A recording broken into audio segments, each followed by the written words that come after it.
citizens. Today, I will introduce a mighty weapon, the Smith Wesson Model 1. Gone are the days of black powder, balls, and percussion caps. This revolver is single action and holds 7 rounds of 22 short rimfire cartridges, ideal for vanquishing rebel scum. The Model 1 is the forebear of the modern revolver and tips up, like so, for easy loading on the field of battle. Your enemies will cower in fear as you cock back the hammer and ready the trigger via the mainspring at the blink of light speed. Even the most incompetent minions can operate such a magnificent work of art as this. Now, here are some professional citizens to educate you masses on the Model 1's deepest secrets, as well as a special historical surprise. Beware its power!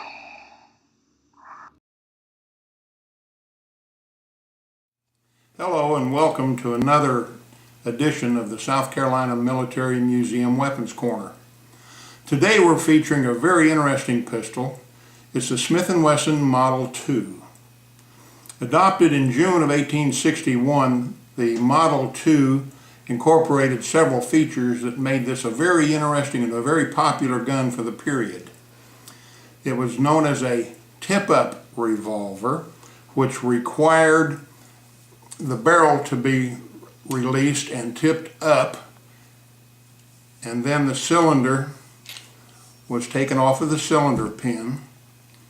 And as you can see, one of the things that makes it interesting is the cylinder is bored all the way through. The standard revolver of the period was a muzzle-loading black powder design that required each cylinder to be loaded with powder with a cap on the rear of the cylinder.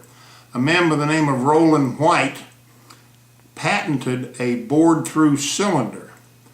Smith & Wesson took that patent and adapted it to a .32 caliber rimfire self-contained metallic cartridge.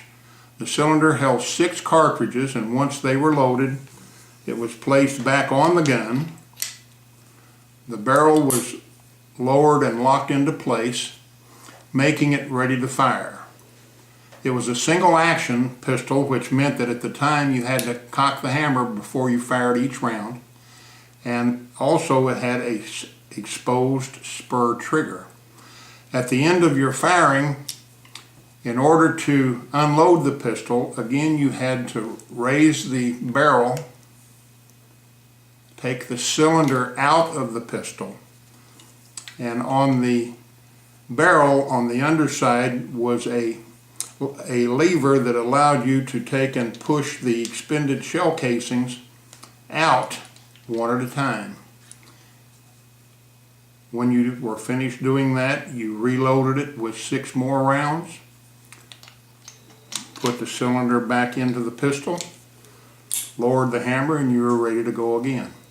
These were very popular during the Civil War, and they were never adopted, but it was so popular that troops would buy these things with their own money and carry them.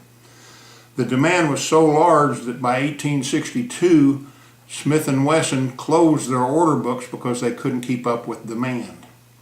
They stayed in production until about the early 1870s, when the design was ceased manufacturing. There was over 70,000 of these made, and they stayed in service in the civilian community well into the latter part of the 19th century. A very popular gun, the Smith & Wesson Model 2. Thanks for watching.